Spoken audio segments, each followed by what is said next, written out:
Hello my friends, welcome to प्यारी प्यारी comics channel. आज हम आपके सामने पेश कर रहे हैं वक्र की एक शानदार कॉमिक्स ऑलराउंडर वक्र।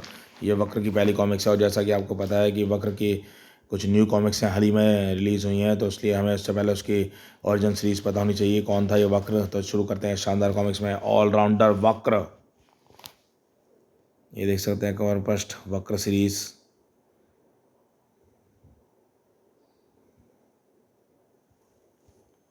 जब जब जुर्म की दुनिया से निकलकर अपराध रूपी पेड़ों की जड़ें समाज में अपने पांव पसारने की कोशिश करती हैं, तब तक कोई ना कोई जांबाज अपनी जान की परवाह किए बगैर निकल पड़ता है उनमें मजबूत इरादों को धार से जुर्म को जड़ों का सफाया करने। तब जुर्म के पेड़ की जड़ें खेल जैसी पवित्र भावना में भी पैर पसारने लगे, तब अपराध की लोगों के खिलाड़ियों की ज़िंदगी करना शुरू किया खिलवाड़। तो उनको चुनौती देने आना पड़ा एक जांबाज खिलाड़ी को, जो था ऑलराउंडर वक्र। वक्र जिसकी दुश्मनी है उन दरिंदों से जो जीवन को खेल समझते हैं। वक्र जो जान की बाजी लगा सकता है उनके लिए जो खेल को समझते हैं जीवन। ऑलराउंडर, तेरी हार का मतलब है तेरी जिंदगी का खेल खत्म। धाएं सिक्सर।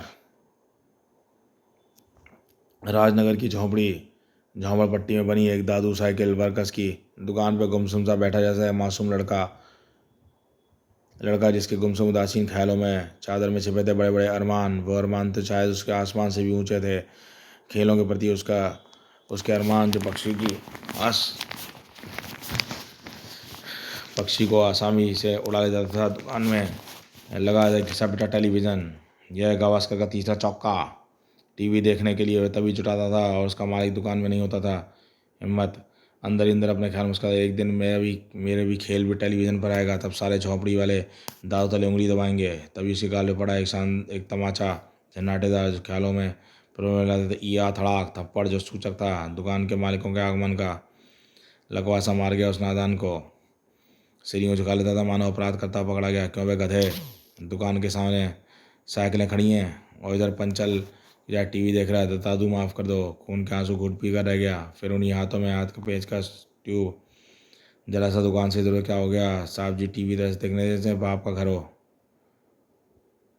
ट्यूब पंचर रूपी जख्म तो भरते थे पर हाथ रूपी उसके हाथ पर अपने दिल के मारे के शब्द जख्म भरने के लिए आंसुओं का लेप लगा भरने की कोशिश भी असफल थी।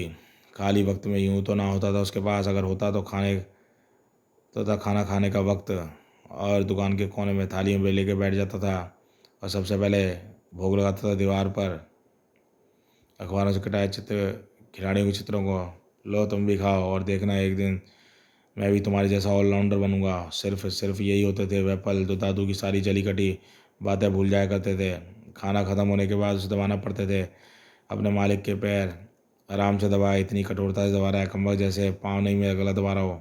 काश मैं तेरा गला ही दबा देता। लड़का इंतजार करता था मालिक के सोने का और जैसे ही वह सोता था खर खर वह चुपके से बिल्ली की भांति दरवाजे की ओर जाता और यूं बाहर मैं निकलता था मानो उड़कर कहीं पहुंच जाना चाहता हो। थोड़ी देर बाद वह उड़ता हुआ एक पेड़ पर और पहुंचा राजनगर स्टेडियम के वनडे मैच पर। जाने वह के दिन कब आएगा जब मैं स्टेडियम में खेलूंगा मैच, चाहे हो या ना हो। बिना कोई नागा किए वह हर रोज़ उस स्टेडियम के रात में दर्शन किया करता था और उस दिन उसकी ज़िंदगी का सबसे भयंकर मोड़ आया। सुबह सुबह से गाल पे थप्पड़ पड़ा। वह थप्पड़ किसकी नादानी का नाम था जान ना पाया। बोल बोल, वह दुकान के बाहर लगा सूखा पेड़ किसने काटा? मैंने नहीं काटा दादू। यह शब्द बोलने के लिए सारी ताकत जुटाई थी उसकी आंखों में। यह बैट तेरे पास कहाँ से आया? बोल, नहीं तो कान उखाड़ दूंगा। यह मेरा नहीं है, छंगू छंगू का है दादू। उसने मेरे पास अपने बाप के डर के कारण रख दिया था। चुप बे, यह बैट मुझे अपने उसी कटे पेड़ की लकड़ी का बना हुआ लग रहा है। तेरा नहीं है ना? नहीं दादू मत करो, छंगू मुझसे मांगेगा। कह दियो मैंने चला दिया, तब तू भी अपने हाथ ताप ले इस पर। नहीं। सारा बदन लड़के के चेहरे पे उमड़ाए नफरत के भाव। आंखें सूखने लगे और उसके चेहरे मुट्ठियाँ भिज गईं। दादू एक झड़क पे उस कमरे में दृढ़ता से भरे और उसने उस हाथ में ले लिया उस बैट को। वर्षों से क्रोध का ज्वालामुखी आज तक उसके सीने में दफन था फट पड़ा। पूरी शक्ति से घुमाया बैट को। विरोध का ऐलान। दादू बहुत ओलियत तेरी गुलामी की जंजीरों में। आज इसी पल मैं तोड़ रहा हूँ तेरी गुलामी की जंजीरें। दादू खून की दाद देगा। अरे पकड़ो कोई शैतान को, मैं इससे तोड़कर भाग रहा है। दादू का सिर भुड़वा उग रहा है। बक्कू ने मुझे बल्ला बचाना है वरना छंगू को क्या जवाब दूंगा। मैं निपट गया, रुक गया एक पल के लिए और ठीक उसी पल नदी में कूद पड़ा। अब बच जाएगा ये बैट चलने से। चलो वापस बक्कू, फिर कभी झोपड़ी वोपड़ी में दिखाई दे तो टांगे तोड़ देंगे उसकी। बच गया साला। सुबह कब क्या होगा, चंगू का बैट तो चल गया सारे का सारा। ईंटों के पाए पे जंग कर वह कैंटर के खाली वियोग में हर रोज बूढ़ा हो रहा था। उस कैंटर की छत पर नजर आ रहा था एक बच्चा, और पलक झपकते ही कैंटर के अंदर आया। अचानक ही उसकी चमक उड़ आ गया। मुझे पता था बक्कू तू यहीं मिलेगा, क्योंकि यही तो वह जगह है जहाँ मैं अपने बाप और तू अपने दादू से बच्चे के। चंगू, यह देख क्या है मेरे हाथ में। अरे क्रिकेट की गेंद कहाँ से मिली, एक कूड़ेदान से। रोज की तरह कूड़ेदान थैलियाँ बटोरता था। थोड़ी फटी है, गेंद पर अपने काम आ जाएगी।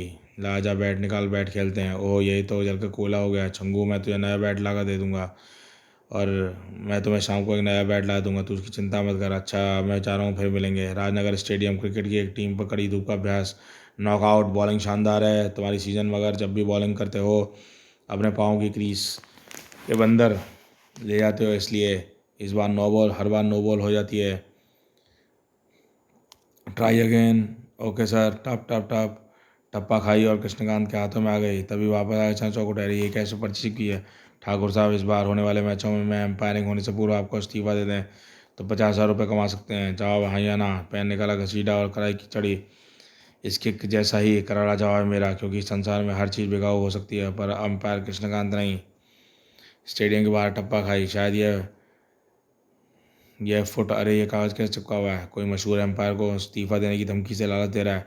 उन्होंने इससे इनकार कर दिया। उनकी बात मानने से एम्पायर की न सिर्फ उन पर हमला हो सकता है, बल्कि उनको धमकी देने का पता भी नहीं चलेगा। ये छोकरे फुटबॉल मुझे दे दे, यही है शायद धमकी देने वाला। एम्पायर को जैसा खिलाड़ी होना चाहिए, यह खिलाड़ी तो नहीं लगता। ओम अच्छा जल्दी दे फुटबॉल, नहीं तो गर्दन दे दूंगा। फुटबॉल चाहिए, ये सचमुच कोई गुंडा है, इसे किसी ना किसी फुटबॉल अंदर देनी होगी। ये ले फुटबॉल। धप धप धप ठाक ओफ। छोकरे मत कर फुटबॉल का लालच, वरना चक्कू तो तुझे फाड़ कर खा जाएगा। फुर्ती से फुटबॉल का रुख हट गया। उछले हुए चक्कू का पाँव और बेचारा सड़क पर फैल गया। अरे, और फुटबॉल की पर क्यों उंगली। हाँ हाँ चक्कू चाचा, एक शर्त है। अब तो तुम्हें यह बॉल दे सकता हूँ। बताओ इस कागज़ पर चिपकाने वाला कौन है। जवाब तुझे मैं नहीं, मेरा चाकू देगा। चाकू बीच से झुका और सनसनाते हुए चाकू ने मार दी फुटबॉल। फंस। बाप रे, अगर ये चाकू फुटबॉल का नहीं लगता तो अवश्य में जान निकाल देता। चीर दिया पेट फुटबॉल का।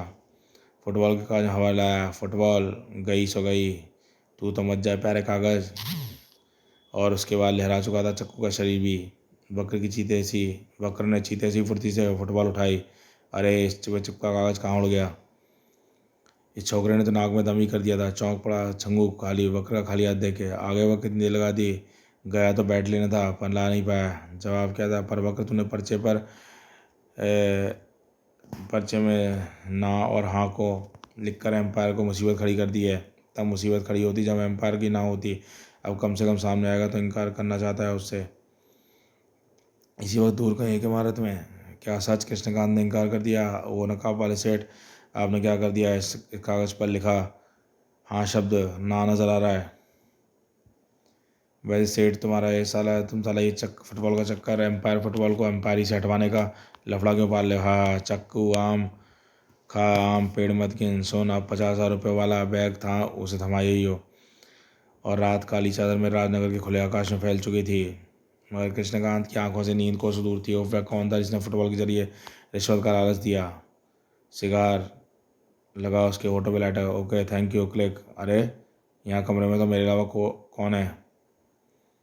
तुम कौन। हाँ डर गए। चक्कू चाचा कहते हैं मुझे, और मैं तुमसे कुछ लेने नहीं तुम्हें कुछ देने आया हूँ। ये बास्टार्ड तेरे मेरे इनकार के बावजूद भी खरीदने आ गए। इनकार नहीं स्वीकार किया तो तूने देख देख इस पर क्या लिखा है।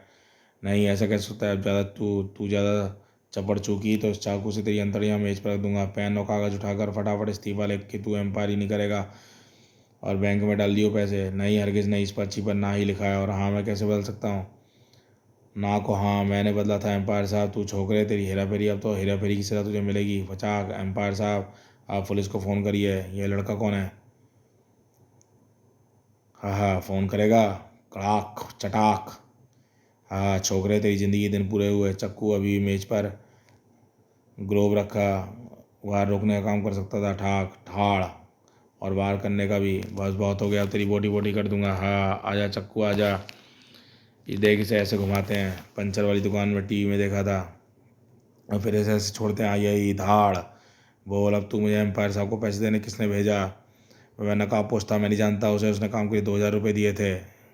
इसे कैसे पता चला किसी ने मुझे लालच दिया है? और सुबह चक्कू था हवालात की हवा में, और वक्र ले रहा था ब्रेकफास्ट का मजा। किसने? वक्र, तुमने ये सब क्यों किया बेटे? एम्पायर साहब, मैंने उस कागज़ पर नाव को हाँ इसलिए लिखा था जो आप जैसे ईमानदार का ईमान खरीदने वाला हो उसकी शक्ल सामने आए। एक एक घटना सुना चला गया वक्र। और तुम स्टेडियम में क्या कर रहे थे? वो जो मैंने सोचा स्टेडियम में इतने सारे लोग खेलते हैं, किसी का बैट उठा लूँगा, फिर मैंने अपना इरादा त्याग दिया। तुम्हें बैट चाहिए ना? अब नहीं चाहिए, क्योंकि अब तो छंगू की माँ उसे कई बार पीट चुकी होगी, मुझे भी हज़ारों गालियाँ दी होंगी। अब मुझे बैट नहीं चाहिए। वक्र का चेहरा एक बार फिर मुरझा गया। वक्र पागलों के समान हंसने लगा जब उसने देखी चारों तरफ मौजूद थे। बाप रे, इतने सारे खेल, क्या मैं इनको हाथ लगा सकता हूँ? तुम हाथ ही क्यों, इन सब चीज़ों से खेलोगे? और यही सब तुम्हारे हैं आज से? क्या सच? और खुशी से फूला नहीं समा रहा था। यह बैट बॉल मेरे हैं। वर्षों से जो सपना देख रहा था आज उसका पूरा होने जा रहा था। यह हॉकी भी, फुटबॉल भी, बैडमिंटन भी, इतना सामान था उसके सामने, और उससे मायूसी उड़ती कि तुम उदास क्यों? मुझे ये सब खेलना तो आता ही नहीं अच्छी तरह।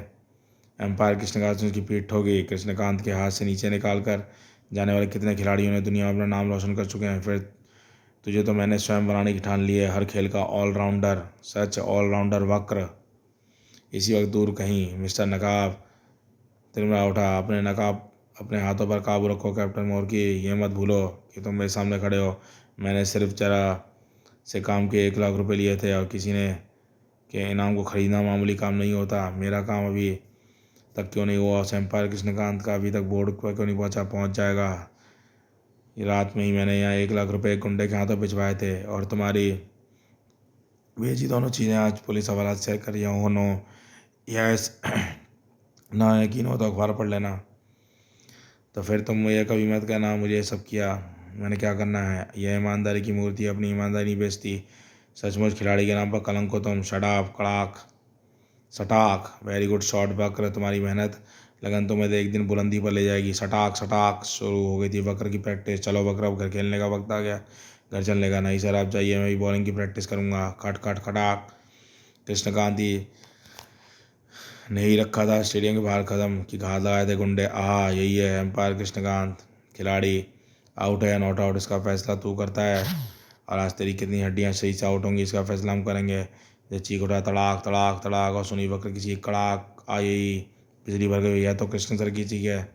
नहीं सर, मत मारो उन्हें, हट जा बच्चे, वरना गेहूं के साथ धुनी बच जाएगा। वह ना हटा ना मस्त से मसुआ चलती रही हो क्या गूंजती रही। मत मारो मत मारो, हाँ हाँ। पिसने वाले क्या कसूर, जब धुन स्वयं ही पिसने आ जाए गेहूं के साथ। लड़का मांगता रहा दया की भी, और जब तक बेहोश थे। सर आप ठीक तो है ना? ठीक तो है ना? उठाने की भरसा की। सर आपको मैं अस्पताल ले चलूँगा, मगर मैं मासूम के प्रयास से गिर पड़ा। बेहोशी की चादर लपेट ली उसने, और जब सुबह होश की दुनिया में आया तो हॉस्पिटल के बेटे। सर आप कैसे हैं? सभी लोगों ने हमला किया था, मैं ठीक हूँ, और इस वक्त मेरे थोड़े जख्म हैं, एक पाँव फ्रैक्चर। तुम कैसे हो? आप राजनगर के स्टेडियम में होने वाले मैच के टेलीकास्ट को देख सकेंगे। कृष्णकांत ने का सवाल मुस्कान था। छोड़ो उन्हें वक्र, देखो टीवी पर मैच शुरू हो गया है। राजनगर स्टेडियम खचा वुल्फ क्रिकेट क्लब और लॉयन क्रिकेट क्लब का मैच शुरू हो चुका है। अगर खेल जगत के विख्यात एम्पायर श्री कृष्णकांत कुछ कुंडों का हमला न हुआ था तो आज उपस्थित होते हैं एम्पायरिंग में मिस्टर खुड्डा की जगह। पहला ओवर शुरू हुआ। यह ओवर की पहली गेंद, और ये लंबे हाथ से दौड़ते हुए, और ये बैटिंग संभालते हुए लॉयन क्लब के कैप्टन मुकेश, जो अच्छे बैट्समैन है बल्कि अपनी टीम के काफ़ी अनुशासित रहते हैं। तेज गति से कैप्टन कारकों ने मुकेश के लिए, कैप्टन मुकेश गेंदों को हिट करने के लिए बल्ला उठा, मगर बल्ला उससे पूर्व विकेट कीपर के हाथों में, और गेंद की दूसरी रन बॉल फेंकी, और ये क्या, विकेट कीपर ने बेहद बॉल का प्रदर्शन किया। एम्पायर खुड्डा एक का इशारा करती उंगली ने साफ आउट दे दिया। टीवी पर मैच खेलते कृष्णकांत चीख उठे। वह आउट नहीं था, वक्र उसके पांव फ्रीज हो गया था। खुड्डा ने आउट दे दिया। क्या? वक्र ने आंखों के नीचे सीली सी कृष्णकांत, वक्र आउट आउट आउट। नहीं। एक झटके में खड़ी हुई। क्या हुआ वक्र, तुम्हारे चेहरे के भाव बदल गए। सर जरा मैं अभी आया। हवा हो रही है वक्र, तुम कहाँ जा रहे हो? क्रिकेट के मैदान खेलने। खोपड़ी घूम गई कृष्णकांत की। क्रिकेट के मैदान में हॉकी का खेल, जैसे समझ आया कांप उठे। वह लड़का ज़रूर अब कोई बवाल खड़ा कर रहा होगा। गैलरी में दौड़ लगा ली उसने व्हील चेयर पर। अरे अरे, इस तरह से आप घूमिए ना, याचना सी कर बैठे डॉक्टर के आगे हाथ जोड़े हुए। डॉक्टर साहब प्लीज़ प्लीज़ फ़ौरन इस समय राजनगर स्टेडियम में चलिए, मगर आपकी टांग। डॉक्टर मेरी टांग को गोली मारी, अगर देर हो गई तो मैंने कितनी टांगों पर प्लस्तर बांधना पड़ेगा, अतः प्लीज़ प्लीज़ जल्दी कीजिए।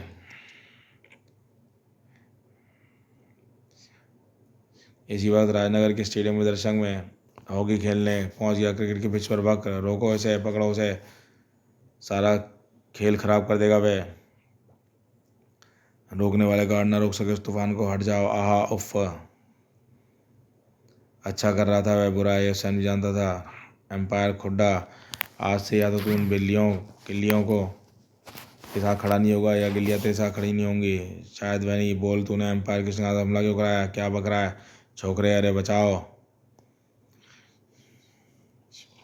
लेकिन हुड्डा के फिर बचाने चला, लेकिन तब तक हुड्डा के सीने पे सवार हो चुका था। वह बोल, खबरदार, जो तेरे सिर पर मेरे सिर पर खून सवार है, अगर कोई मेरे सामने खड़ा हुआ तो खुड्डा का सिर फोड़ दूंगा। बचाओ। ठिठक कर रह गए, जम के रह गए उसके कदम।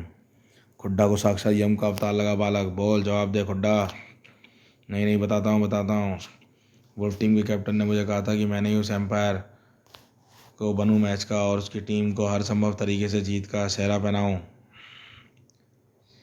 और जब तक मैंने उसे नकाबपोश का पता बताया, काम 1 लाख का गौर की अमीर घर का लड़का है, वह मान गया। वास्तव में मैंने ही उस नकाबपोश के रूप में मिला था, क्योंकि मुझे रुपयों का लालच आ गया था। सोचा अब कृष्णकांत को देखकर बाकी रख लूँगा, मगर कृष्णकांत जब नहीं माने तो तब तक उन्हें गुंडों को खरीद कर हमला करवा दिया। बोल, कहाँ का है कि ना? हाँ। और तूने कृष्णकांत जैसे देवता स्वरूप आदमी को एम्पायर होकर भी एम्पायर वाला काम किया। खून की एक बूंद बदला लूँगा। मगर हवा में उठा हॉकी का पकड़ा एक हाथ ने।